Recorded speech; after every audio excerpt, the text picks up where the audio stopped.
Hi friends, welcome to our channel. Brahmamudi serial next ఎపిసోడ్లో ఏం జరగబోతోందో ఈ వీడియోలో చూసి తెలుసుకుందాం. అందరూ రూల్స్ అన్నిటినీ ఖచ్చితంగా పాటించాల్సిందే, ఇట్స్ మై ఆర్డర్ అని అన్న కావ్య అసలేం జరిగింది అని తెలుసుకోవడానికి ఈ వీడియోని స్కిప్ చేయకుండా ఎండ్ వరకు చూసేయండి. కావ్య తాతయ్య గారు తనకు అప్పగించిన తాళాల గుత్తే, ఇంటి బాధ్యతలన్నీ తాను ఆఫీస్కి వెళ్తుంది అని తన అక్క అయిన స్వప్న చేతిలో పెట్టి ఆఫీస్కి వెళ్తుంది. అలా స్వప్న దగ్గరే లాకర్ తాళాలు ఉంటాయి. అది చూసి రుద్రాని ఎలాగైనా సరే స్వప్నని బుట్టలో పడేసి స్వప్న దగ్గర నుంచి డబ్బులు తీసుకోవాలి అని తన గదిలో కూర్చొని బుర్ర పగిలిపోయేలాగా ఆలోచిస్తూ ఉంటుంది. అప్పుడు రాహుల్ వచ్చి, ఏంటి మామ్, ఏమైంది, అంతలాగా ఆలోచిస్తున్నావు, ఎవరి కొంప కూల్చడానికి అని అంటాడు. అప్పుడు రుద్రాని, నేను ఇంకా వేరే కూల్చడానికి ఇంకేమైనా కొంపలున్నాయా రాహుల్, ఈ కొంపనే అని అంటుంది. అప్పుడు రాహుల్, మళ్ళీ ఏం కొత్త ప్లాన్ వేస్తున్నావు మమ్మీ అని అంటాడు. అప్పుడు రుద్రాని, ఆ కావ్య ఆ తాళాల గుత్తుని స్వప్న చేతిలో పెట్టి ఆఫీస్కి వెళ్ళింది రాహుల్.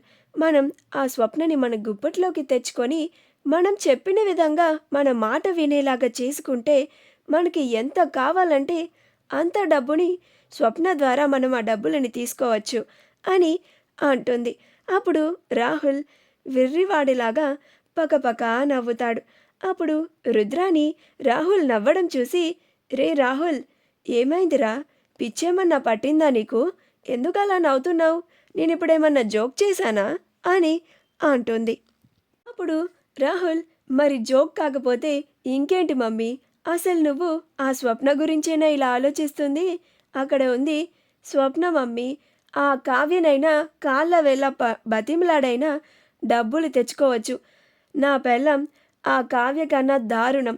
ఈ స్వప్నని డబ్బులు కావాలి అని అడిగితే కొండెక్కి కూర్చుంటుంది, ఇంకా మనల్ని 30 చెరువుల నీళ్లు తాగిస్తుంది. నీకు ఆ స్వప్న గురించి తెలిసి కూడా ఇలా ఎలా ఆలోచిస్తున్నావు మమ్మీ అని అంటాడు.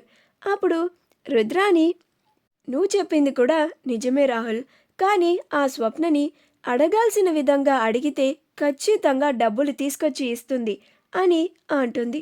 అప్పుడు రాహుల్, అలా అయితే నువ్వే వెళ్ళి ఆ స్వప్నని డబ్బులు అడుగు మమ్మీ, నీకే అర్థమవుతుంది కదా అని అంటాడు. అప్పుడు రుద్రాని, అలాగే ఇప్పుడే వెళ్ళి ఆ స్వప్నకి మాయమాటలు చెప్పి డబ్బులు ఎలా తీసుకొస్తానో నువ్వే చూడు అని రుద్రాని స్వప్న దగ్గరికి వెళ్తుంది. అలా స్వప్న దగ్గరికి వెళ్ళగానే, అమ్మా స్వప్న అని అంటుంది. అప్పుడు స్వప్న, ఏంటత్తా అని అంటుంది. అప్పుడు రుద్రాని, నీకు జ్యూస్ ఏమన్నా కావాలా అమ్మా అని అంటుంది. అప్పుడు స్వప్న, నాకిప్పుడేమీ జ్యూస్ వద్దులే అత్తా, అయినా నేను తీసుకురమ్మని ఒక 2-3 సార్లు అడిగేదాకా కూడా నాకు జ్యూస్ చేసి తీసుకురాని నువ్వు నన్ను వచ్చి జ్యూస్ ఏమన్నా కావాలా అని అడుగుతున్నావా, నీకేం అవసరం ఉందత్తా నాతో, ఏం కావాలత్తా నీకు అని అంటుంది.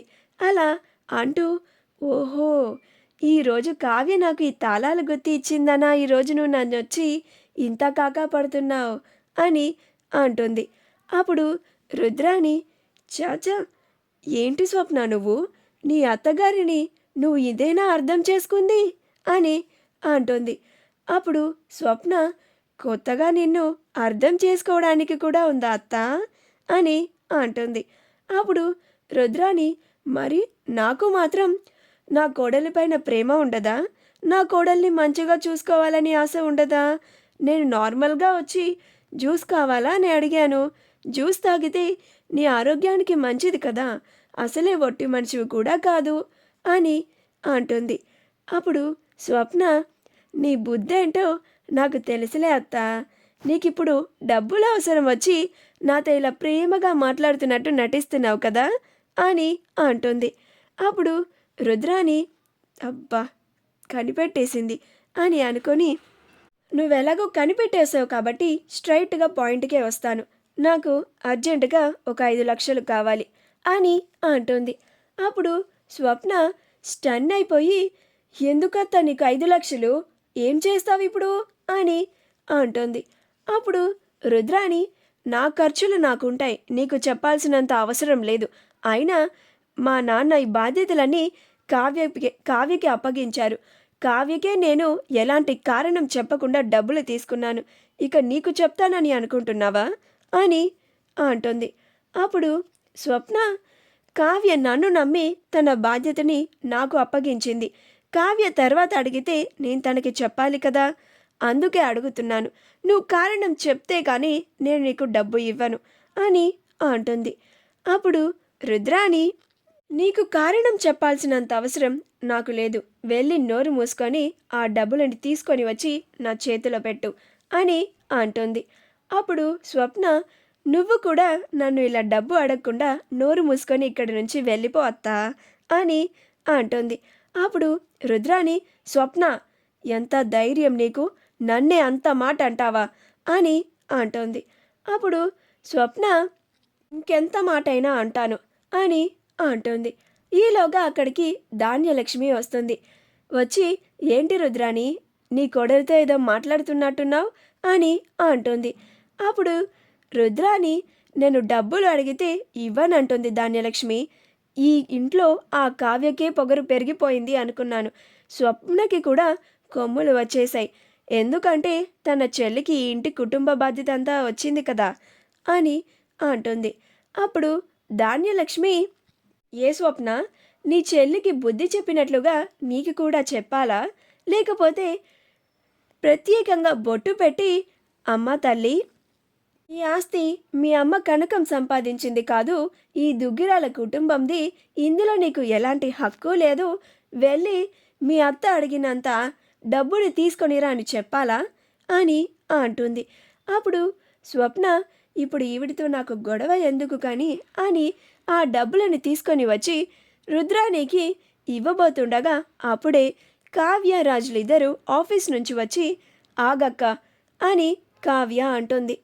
అప్పుడు రుద్రానికి కోపం వస్తుంది. కరెక్ట్గా స్వప్న డబ్బుని రుద్రాని చేతిలో పెట్టే అప్పుడే కావ్య ఆపింది అని. అప్పుడు స్వప్న డబ్బు ఇవ్వకుండా ఆగుతుంది. అప్పుడు కావ్య, ఈ రోజు నుంచి ఎవరు ఎంత డబ్బు తీసుకున్నారో దానికి లెక్క చూపించాలి. మీరు తీసుకున్న డబ్బుకి నాకు బిల్ని చూపించాలి. అది నేను సెపరేట్గా ఒక బుక్లో రాసుకుంటాను. లెక్క చూపించకుండా ఎవరైతే డబ్బులు వాడుతున్నారో వాళ్ళకి ఇంకొకసారి అసలు డబ్బు ఇచ్చే ప్రసక్తే లేదు. ఇంకొక విషయం, డబ్బు తీసుకునే ముందే ఎందుకు వాడుతున్నారు అని సరైన కారణం చెప్తేనే మీ చేతిలోకి డబ్బు వస్తుంది. కాదు కూడదు, నేను అది ఇది అని పెత్తనం చెల్లించాలని చూస్తే డబ్బు అస్సలు ఇచ్చే ప్రసక్తే లేదు. ఈ ఇంటిలో ఎవరైనా సరే నాకు సరైన కారణం చెప్తేనే నేను వాళ్ళకి డబ్బుని ఇస్తాను.